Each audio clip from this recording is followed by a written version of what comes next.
Hello, friends, and welcome back to another Invisible Man reading for every day of October. Today we're reading The Invisible Man, Chapter 7, Part 1. Chapter 7, The Unveiling of a Stranger.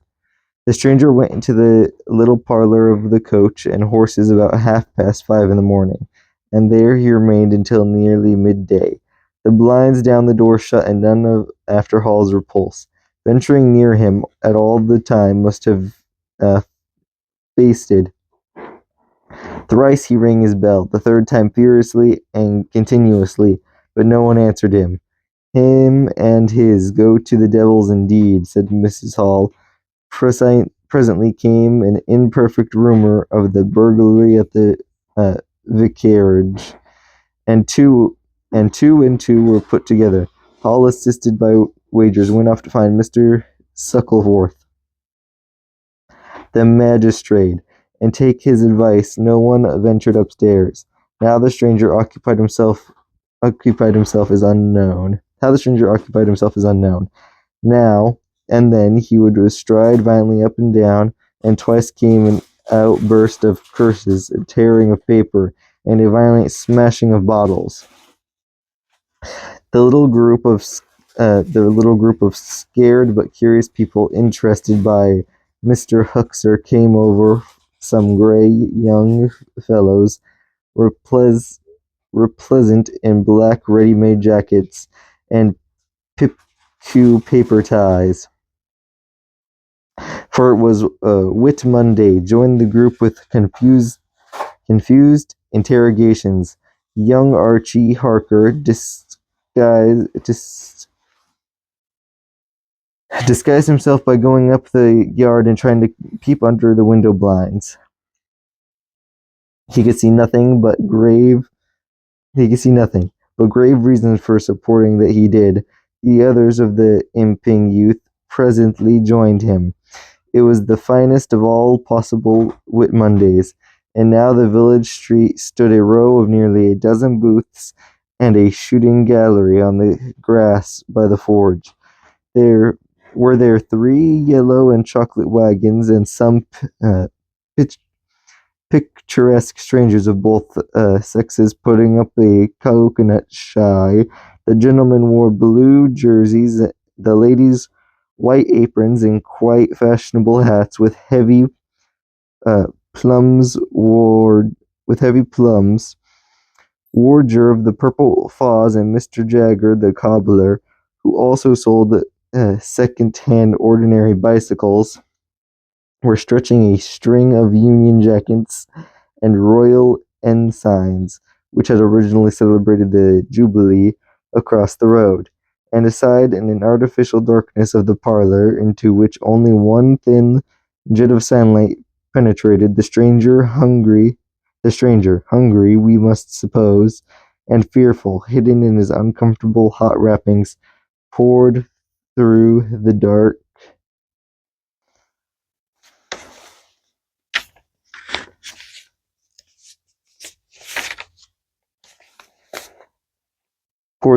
glasses upon his paper, or chinked his dirty little bottles, and occasionally swore savagely at the boys, audible if invisible outside the windows. In the corner by the fireplace lay the fragments of half a dozen smashed bottles, and a pungent tang of chlorine tainted the air. So much we know from what was heard at the time, and from what was subsequently seen in the room. About noon he suddenly opened his parlor door, and stood glaring fixedly at the 3 or 4 people in the bar. Mrs. Hall, he said. Somebody went sheepishly and called for Mrs. Hall. Mrs. Hall appeared after an interval, a little short of breath, but all the fire see for that. Hall was still out. She had deliberated over the scene, and she came holding a little tray with an unsettled bill upon it. "It is your bill you're wanting, sir," she said. "Why wasn't my breakfast laid? Why haven't you prepared my meals and answered my bell? Do you think I live without eating? Why isn't my bill paid? Said Mrs. Hall. That's what I want to know. I told you 3 days ago I was awaiting a remittance. I told you 2 days ago I wasn't going to await no remittance. You can't grumble if your breakfast waits a bit. If my bill's been waiting these 5 days, can you? The stranger swore briefly but vividly. Nar, nar, from the bar. And I'd thank you kindly, sir, if you'd keep your swearing to yourself, sir, said Mrs. Hall. The stranger stood looking more like an angry diving helmet than ever. It was universally felt at the bar that Mrs. Hall had the better of him. His next words showed so much. Look here, my good woman, he began. Don't good woman me, said Mrs. Hall. I've told you my remittance hasn't come.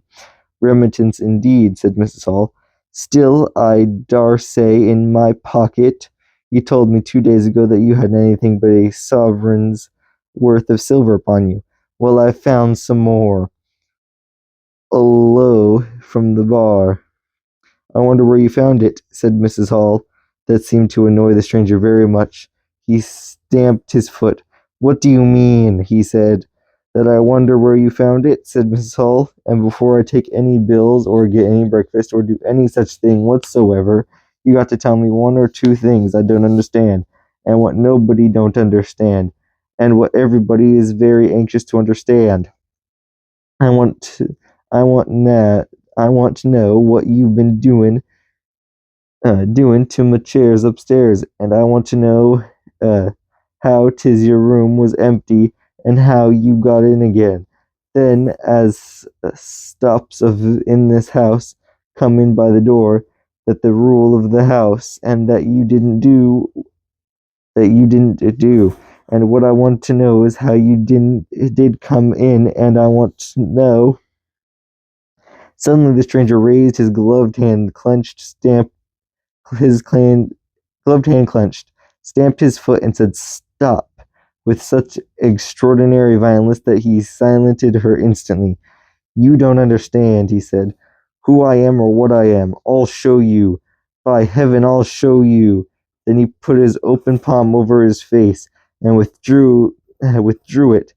The center of his face became a black cavity. Here, he said.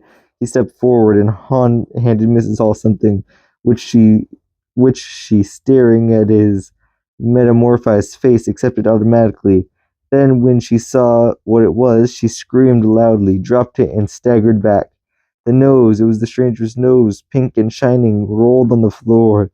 Then he removed his spectacles, and everyone in the bar gasped. He took off his hat, and with a violent gesture tore at his whiskers and bandages. For a moment they resisted him, a flash of horrible anticipation passing through the bar. Oh my God, said one. Then off they came. It was worse than anything. Mrs. Hall, standing open-mouthed and horror-struck, shrieked at what she saw, and made for the door of the house. Everyone began to move. They were prepared for scars, disfigurements, tangible horrors, but nothing.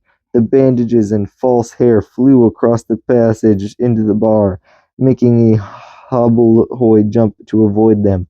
Everyone tumbled on everyone else down the steps, for the man who stood there shouting some incoherent explanation was a solid, gestural figure up to the collar coat of him, and then nothingness, no visible thing at all. People down the village heard shouts and shrieks, and looking up the street saw the coach and horses violently firing out its humanity. Then saw Mrs. Hall falling down, and Mr. Teddy Henfairy jump to avoid tumbling over her.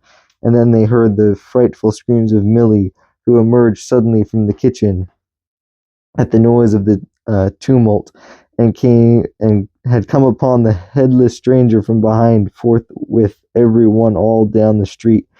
The sweat-stuffed cellar, coconut shy procurator, and his the swing man, little boys and girls, rustic dances, smart wrenches, Smocked elders and aproned gypsies began running towards the inn, and in a miraculous short space of time a crowd of perhaps 40 people had rapidly increased, swayed and hooted, and inquiried and exclaimed and suggested in front of Mrs. Hall's establishment. Everyone seemed eager. Everyone seemed eager to talk at once, and the result was babble. A small group supported Miss Hall, who was picked up in the state of collapse. There was a conference, and the incredible evidence of a furious eyewitness. Oh, Boggy, what's he been doing then? Ain't hurt the girls, has he?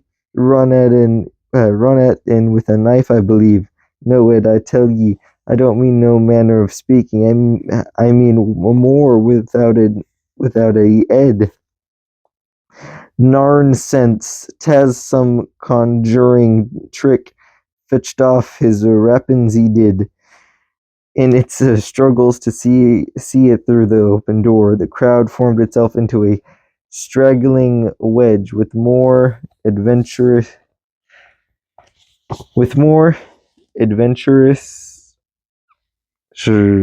apex nearest the inn.